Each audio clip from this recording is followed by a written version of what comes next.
Okay friends, તો 18/7/2020 જેની અંદર જે એક્ઝામ્પલ પૂછાયેલો છે તમે અહીંયા દેખી શકો છો કે હાલ આપણે જે 2021 નું જે પેપર સોલ્યુશન કર્યું એની અંદર જે પેપર ની અંદર સેમ ક્વેશ્ચન છે. Cam to be design knife edge follower છે, cam lift 40 mm during 90 degree of cam rotation with simple harmonic motion, ડ્વેલ 30 degree પાછું 60 ડિગ્રી કેમ રોટેશન, એટલે કે રિટર્ન જ્યારે આવે છે ઓરિજિનલ પોઝિશનમાં એટલે સિમ્પલ હાર્મોનિક થી આવે છે અને પાછું 180 ડિગ્રી. એટલે હમણાં આપણે જે એક્ઝામ્પલ સોલ્વ કર્યું એના રીતે સિમ્પલ હાર્મોનિક થી 90 ડિગ્રી અપ જાય છે, 30 ડિગ્રી ડ્વેલ પાછું સિમ્પલ હાર્મોનિક થી રિટર્ન આવે છે. એટલે કે આપણો જે ડિસ્પ્લેસમેન્ટ ડાયાગ્રામ છે અને આ જે S આપેલું છે એ S આપણને આપેલું છે 40 mm, એટલે કે એમાં કોઈ જે એને ચેન્જ કર્યું નથી. 2022 નું ક્વેશ્ચન પેપર નો પ્રશ્ન અને 2021 ના ક્વેશ્ચન પેપર નો પ્રશ્ન. પરંતુ હવે મેન વસ્તુ એ છે કે અહીંયા તમે જુઓ કે આ જે આપણે ડ્રો કર્યું છે આને આપણે રેડિયલ કેમ કહીશું, રેડિયલ ફોલોવર કહીશું. સીધે સીધું એક્સિસ માંથી પાસ થાય છે. ઓકે, અને અહીંયા તમે જુઓ એને શું લખ્યું છે કે when the line of stroke is offset 20 mm from the axis of the cam shaft. cam shaft થી 20 mm શું છે? ઓફસેટ છે. બેઝ સર્કલની રેડિયસ સેમ 40 mm આપણને આપેલી છે અને લાસ્ટમાં જે આપણી પેલી ગણતરી છે મેક્સિમમ વેલોસિટી અને એક્સેલરેશન ફોલોવર માટે એ ગણતરી કરવાની છે. એ તો કરીએ આપણે ગણતરી, પણ મેન વસ્તુ એ છે કે અહીંયા તમે ડિસ્પ્લેસમેન્ટ ડાયાગ્રામ તો as it is displacement diagram આવશે. 90 degree 30 degree 60 degree simple harmonic થી લિફ્ટ થાય છે અને રિટર્ન આવે છે સિમ્પલ હાર્મોનિક થી. ડિસ્પ્લેસમેન્ટ ડાયાગ્રામમાં કોઈ ફરક પડવાનો નથી, પરંતુ ફરક પડશે ક્યાં આગળ? તો ફરક મેન પડશે કે અહીંયા જેમ રેડિયલ ફોલોવર આપણે દોર્યું હતું એ ઓફસેટ 20 mm કીધું છે, એટલે અહીંયા આપણું જે ઓફસેટ ડ્રો કરવાનું થશે. ઓકે, તો ઓફસેટ આપણે અહીંયા ડ્રો કરવાનું થશે 20 mm. કે આપણે આ બેઝ સર્કલની રેડિયસ છે, જે બેઝ સર્કલ આપ્યું છે એની આપણી રેડિયસ છે, કેટલી રેડિયસ છે બેઝ સર્કલની? તો બેઝ સર્કલની રેડિયસ છે 40 mm અને આપણું જે ફોલોવર આપ્યું છે એ 20 mm ઓફસેટ આપેલું છે. એટલે કે અહીંયા નાઇફ એજ અને ઓફસેટ આપણે ડ્રો કરવાનું થશે. તો સૌથી પહેલી વસ્તુ એ છે કે આપણે સૌથી પહેલા 40 mm નું 40 mm રેડિયસ નું બેઝ સર્કલ ડ્રો કરીશું. તો અહીંયા આપણે બેઝ સર્કલ ડ્રો કરવાનું ટ્રાય કરીએ. માની લો કે આ 40 mm નું આપણે બેઝ સર્કલ ડ્રો કર્યું, બરાબર, અને વચ્ચે આપણે એની જે લાઈન છે સેન્ટર લાઈન, એ સેન્ટર લાઈન પહેલા આપણે લાઇટલી ડ્રો કરી દઈએ. ઓકે, એટલે તમને આઈડિયા આવે કે સેન્ટર લાઈન કઈ રીતે ડ્રો થાય છે. તો માની લો કે આપણે સેન્ટર લાઈન ડ્રો કરી નાખીએ છીએ આ રીતે, અને એ રીતે અહીંયા બી આપણે હોરિઝોન્ટલી સેન્ટરમાંથી સેન્ટર લાઈન ડ્રો કરી દઈએ જેથી તમને આઈડિયા આવે. ઓકે,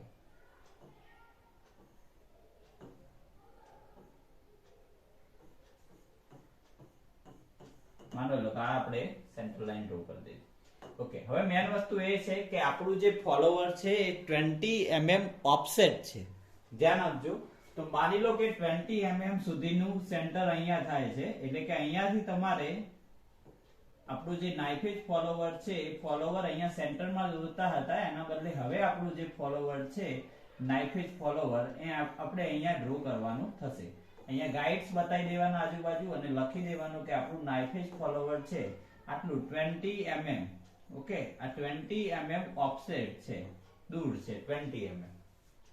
ઓકે, તો આ 20 mm ઓફસેટ છે એ જો આપણું ફોલોવર, આ જે ફોલોવર છે એને આપણે નાઇફ એજ ફોલોવર કહીશું. Knife edge follower. હવે મેન વસ્તુ શું છે? તો અહીંયા તમારે પહેલા તો અંદર ઓફસેટ નું સર્કલ દોરવું પડશે.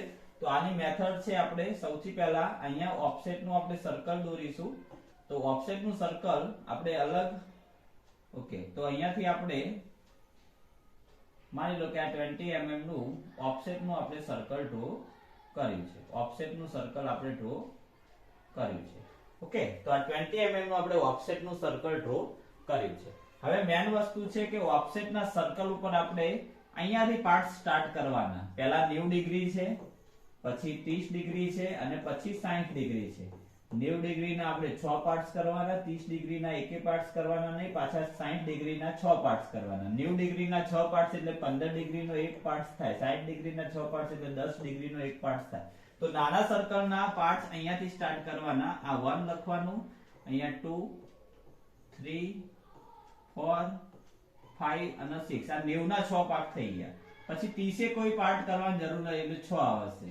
અને ફરીથી પાછા બાકીનું 60 વધ્યું ત્યાં આગળ ફરીથી પાછા 6 પાર્ટ્સ કરવાના એટલે 10 ડિગ્રી ના આવશે. એટલે અહીંયા સુધી 12 પોઈન્ટ આવશે. આ નાના સર્કલના પહેલા તો પાર્ટ્સ કરવાના છે, મેન વસ્તુ.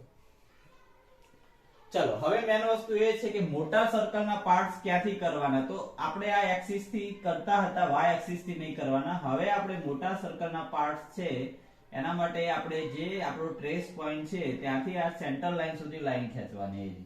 અને અહીંયાથી હવે આપણે 90 ડિગ્રી 30 ડિગ્રી અને 60 ડિગ્રી એ રીતે આપણે પાર્ટ્સ કરવાના રહેશે. ઓકે, તો સૌથી પહેલા માની લો કે અહીંયાથી લઈએ છે તો અહીંયાથી આનું જે 90 ડિગ્રી થાય છે એ અહીંયા સુધી થાય છે. માની લો કે આ 30 ડિગ્રી બીજું થાય છે અને માની લો કે અહીંયા એનું 60 ડિગ્રી બીજું થાય છે. તો આના આપણે અહીંયાથી એટલે ટૂંકમાં આને આપણે બેઝ એક્સિસ લાઈન 0 ડિગ્રી થી અહીંયા 15 ડિગ્રી એ પહેલો પાર્ટ, 30 ડિગ્રી એ બીજો પાર્ટ, ઓકે, 45 એ ત્રીજો પાર્ટ, 60 એ ચોથો પાર્ટ, 75 એ પાંચમો પાર્ટ અને 90 એ છઠ્ઠો પાર્ટ.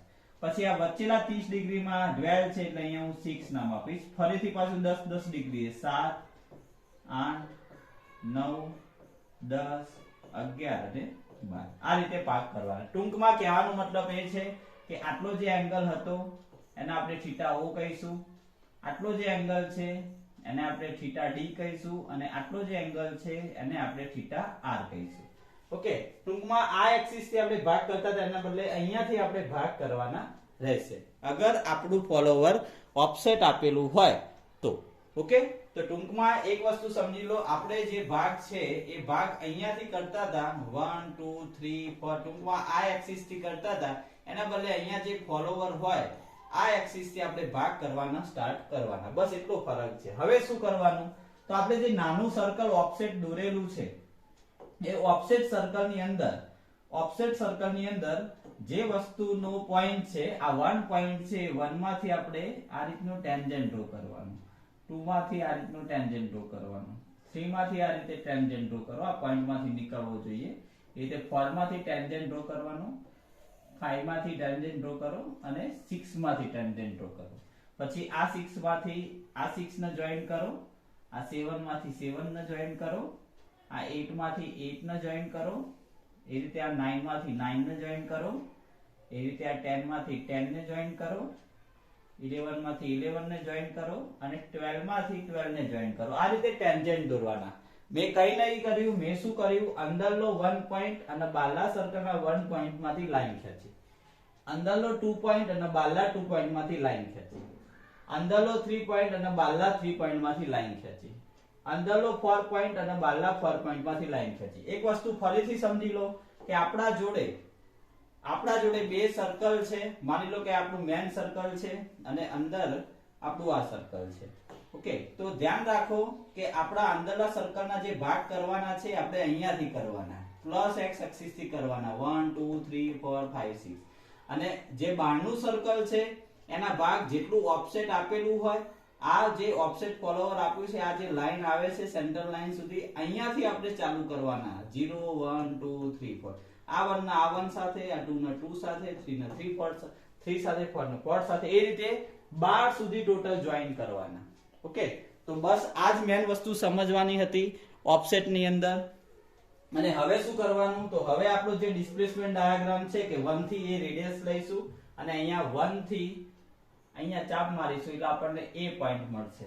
એ રીતે 2 થી B રેડિયસ, અહીંયા 2 નો સેન્ટર ના લાઈન ઉપર ચાપ મારીશું એટલે 2 થી B. એ રીતે 3 થી C, 4 થી D, 5 થી E, પછી 6 થી F. હવે આ 6 થી B F જ હશે. ઓકે, 7 થી H, 8 થી I, 9 થી J, 10 થી K, 11 થી L અને છેલ્લે અહીંયા આવશે M પોઈન્ટ. ઓકે, અને આ બધા પોઈન્ટ ને આ જેટલા બી પોઈન્ટ મળ્યા છે એ દરેક પોઈન્ટને આપણે અહીંયાથી ટ્રેસ પોઈન્ટ થી ચાલુ કરી અને આ બધા પોઈન્ટને જોઈન કરવાનું. આ F પોઈન્ટ આવે પછી એ શું થઈ જાય છે, પાછું ડ્વેલ થાય છે, તો સેન્ટર થી F ની રેડિયસ લઈને આમ જોઈન કરી નાખો. ઓકે, સેન્ટર રાખો, આટલું રેડિયસ F જેટલી આમ જોઈન કરો, કારણ કે ડ્વેલ નું પોર્શન છે, આ થીટા d છે. ફરીથી પાછું ફ્રી હેન્ડ થી અથવા ફ્રેન્ચ કર્વ થી આમ જોઈન કરો અને ફરીથી પાછું આ ડ્વેલ છે 180, તો અહીંયાથી આ લાઈન ને પણ આપણે ડાર્ક કરવી પડે. આ ડ્વેલ નો પોર્શન છે. ઓકે, તો એ બી આમાં સમજી લઈએ કે આગળ આ જે 180 હતું થીટા d 180, ફરીથી પાછું ડ્વેલ આવી જાય છે, એટલે કે ઓરિજિનલ પોઝિશનમાં આપણી કેમ આવી જશે. એટલે આ જે રેડ કલર ની આપણી લાઈન દોરી છે એ આપણી છે કેમ પ્રોફાઇલ, અને આ જે આખું દોર્યું છે એ આપણે નાઇફ એજ ફોલોવર દોર્યું અને ઓફસેટ દોર્યું. ઓફસેટમાં કશું નહીં, આ 20 mm ઓફસેટ હતું એટલે 20 mm દૂર લઈ અને ફોલોવર આપણે બતાવી દીધું અને ભાગ આપણે આ લાઈન જે વ્હાઈટ કલરની દેખાય છે ત્યાંથી આપણે ભાગ કર્યા. એ ભાગ ક્યાંથી કર્યા? આપણે 90 ડિગ્રીના 6 કર્યા, પછી 30 ડિગ્રીના આપણે mm લખી દીધું, 60 ડિગ્રીના 6 કર્યા. એટલે 1 2 3 4 5 આના ઉપર તમારે કાટકોણ રાખવાનું અને પછી 15 30 45 60 75 90 એ રીતે 6 ભાગ થશે. પછી 30 ડિગ્રી છોડીને પાછું અહીંયાથી 10 20 30 40 50 60 ડિગ્રીના 6 થશે. પણ અહીંયાથી ભાગ કરવાના. ઓકે, રેડિયલ ફોલોવરમાં અહીંયાથી કરતા હતા, બધા અહીંયાથી કરવાના. બીજું, એ ભાગ કર્યા પછી મેન શું, તો પેલી લાઈન ક્યાંથી દોરવાની? સેન્ટર થી નહીં દોરવાની, પણ આપણે એ લાઈન અહીંયા આપણે અંદરના સર્કલના 6 ભાગ કરવાના. અંદરના સર્કલના 6 ભાગ આ એક્સિસ થી કરવાના, x એક્સિસ થી કરવાના. 1 2 3 4 5 6, પછી 30 છોડીને પાછું 6 7 8 9 10, પછી 1 ને 1 સાથે, 2 ને 2 સાથે, 3 ને 3 સાથે, 4 ને પછી ચાપ જે આપણે મારતા હતા ડિસ્પ્લેસમેન્ટ ડાયાગ્રામ માંથી ડિસ્ટન્સ લઈ એ રીતે અહીંયા આપણે ચાપ મારવાના. તો આ થયું. સેમ એક્ઝામ્પલ આપ્યો તો 2022 નું જે પેપર હતું એ 2022 ના પેપરની અંદર જે આપણને અહીંયા ઓફસેટ નતું આપ્યું અને 2021 ના પેપરની અંદર ઓફસેટ નતું આપ્યું, 2022 ના પેપરની અંદર અહીંયા શું આપેલું છે? 20 mm ઓફસેટ આપ્યું છે. તો એક સાથે આપણે અહીંયા બે એક્ઝામ્પલ સોલ્વ કર્યા છે એક જ ડિસ્પ્લેસમેન્ટ ડાયાગ્રામની અંદર.